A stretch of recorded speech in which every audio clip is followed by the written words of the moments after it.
Job's love letters to his wife.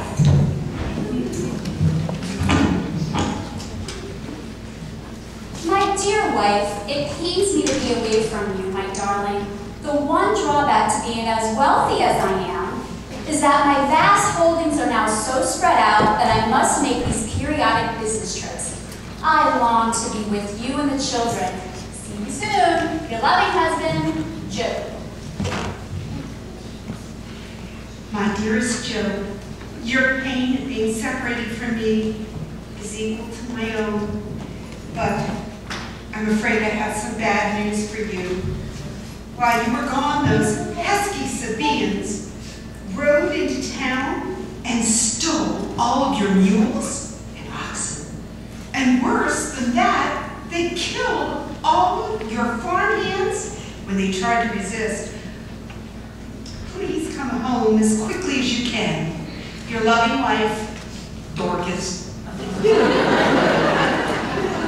My dear Dorcas, it appears that the Lord our God has removed this protective hand from me.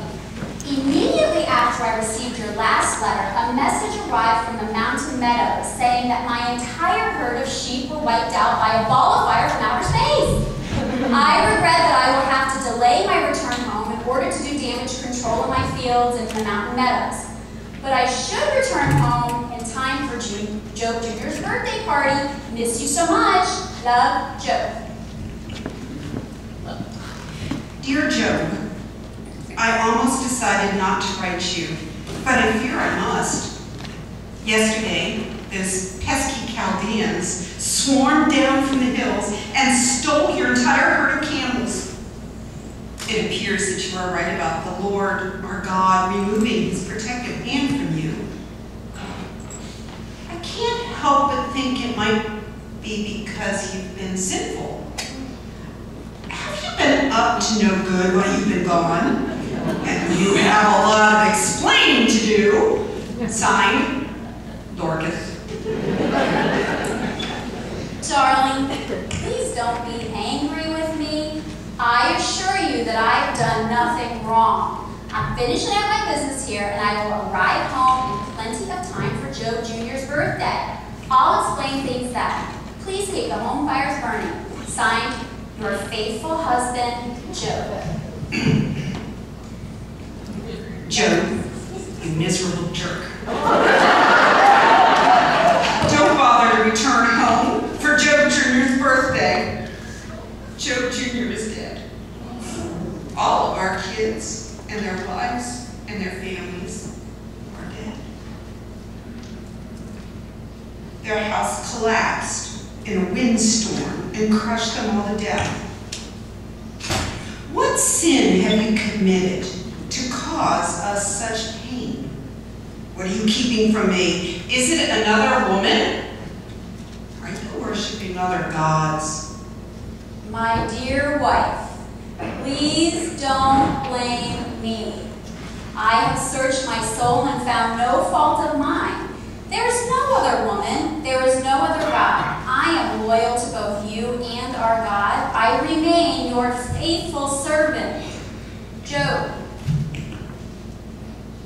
Job, you chump. How can you remain faithful to a God who would allow these terrible things to happen to you? You have lost everything. Your sheep and goats, your camels and your burros, your servants, your farm hands, and your children. We are as poor as peasants. Why don't you just curse God and die? Sweetheart, please don't be bitter. All those earthly possessions and relationships were all gifts from God, and God has no obligation to protect me from losing them. I'm sure all these losses are just temporary, but even if they're not, I will continue to praise God for his goodness and justice. I look forward to coming home and seeing you soon. Your loving husband, Job. Job, you silly sentimental slob. You can't come home because there is no home. The bank just foreclosed on your land. As if we haven't had enough misfortune, we are now homeless. The only thing I have to thank God is that there is nothing else that could happen to us. Signed, your wife.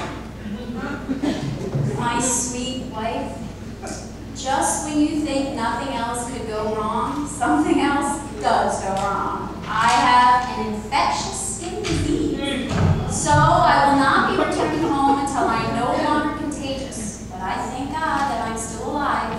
Your faithful husband, Joe.